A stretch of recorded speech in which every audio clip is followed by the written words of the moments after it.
Good morning, everyone. It's February the 21st, 2024. I hope everyone is well.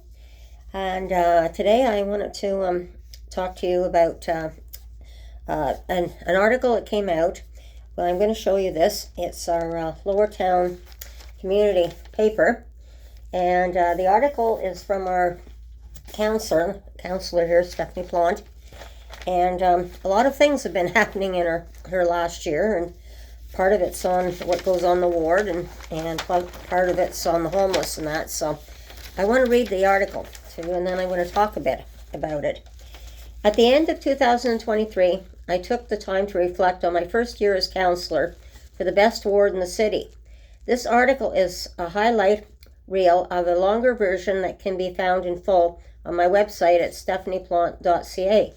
In the full article, you will find a complete list of all the events we organized in 2023. The motions I presented to council that I'm most proud of, some of my big and small wins, as well as a consideration of what I want to work on and what we can look forward to this year. During my first year, I dealt with people calling my office regularly in crisis, in need of housing, and time-sensitive requests. Often as many of the concerns brought to me are outside the responsibility of the municipal government, the only thing I was able to offer was a listening ear.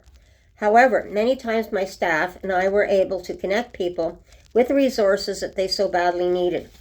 Having these conversations with residents has just emphasized that times are especially tough right now. Our system is overstretched. The waiting lists for affordable housing are too long. There are gaps in services as well as unnecessary duplications. My campaign commitment of working towards solutions to our many overlapping crises remains the same. I know many of you feel that what has been done in the past is not working, and we are now at a tipping point. One of my main priorities for my first year was to start honestly and openly talking about the opioid and homeless crisis. The overconcentration of social services in the downtown core is not helping people to use these services. It is also creating a hostile environment for people that live nearby. Families, often low-income families, are losing amenities and programming in arenas and daycares. I think I have been successful this year in starting the conversation about the need to balance community, safety, and well-being. I speak to those with lived and living experience every day, and they agree. I was pleased with the way my fellow councillors and I worked together respectively and effectively this year. I was especially excited to work with councillors King and Trossier on our joint transit town hall in the spring, a conversation which kept going as we do the route review in 2024. Of course, each ward has specific transit needs. However, especially when it comes to transit, it makes sense to work together.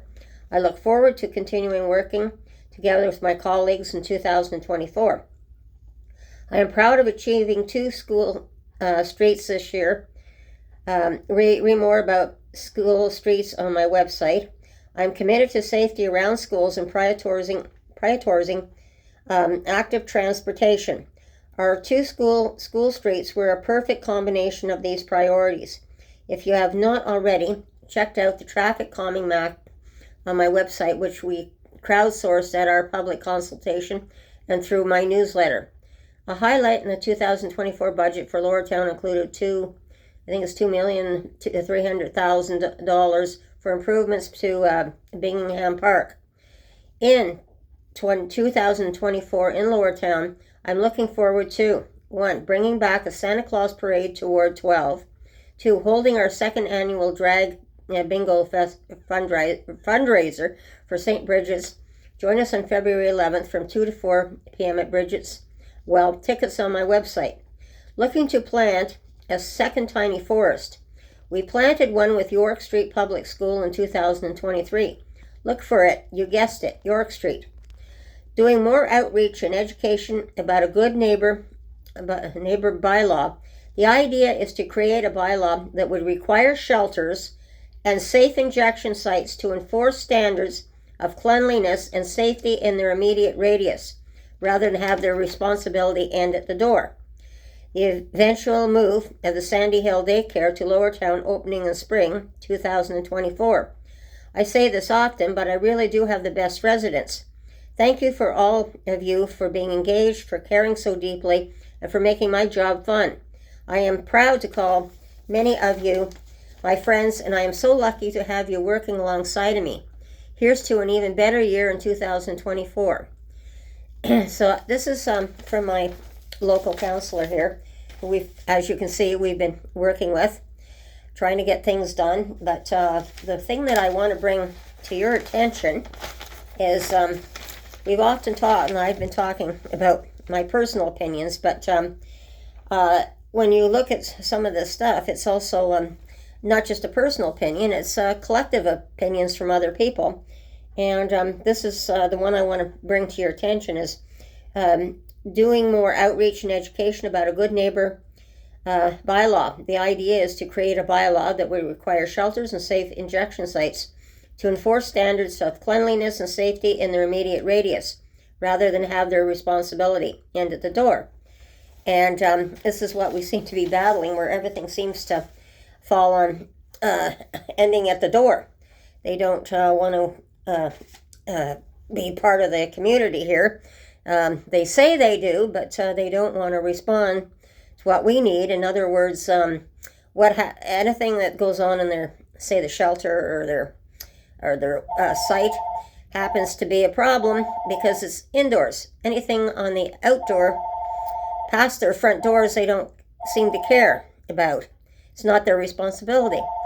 But we're finding that this is happening more and more, that what's is on the outside. We have the needles on the ground. We have as I've been putting on my website here, all the things that are happening in our social housing here, from of course the needles to the some of the violence to fire extinguishers to the upside down laundry room, and what they do wreak havoc in our places, but they don't seem to think that they have a responsibility for it.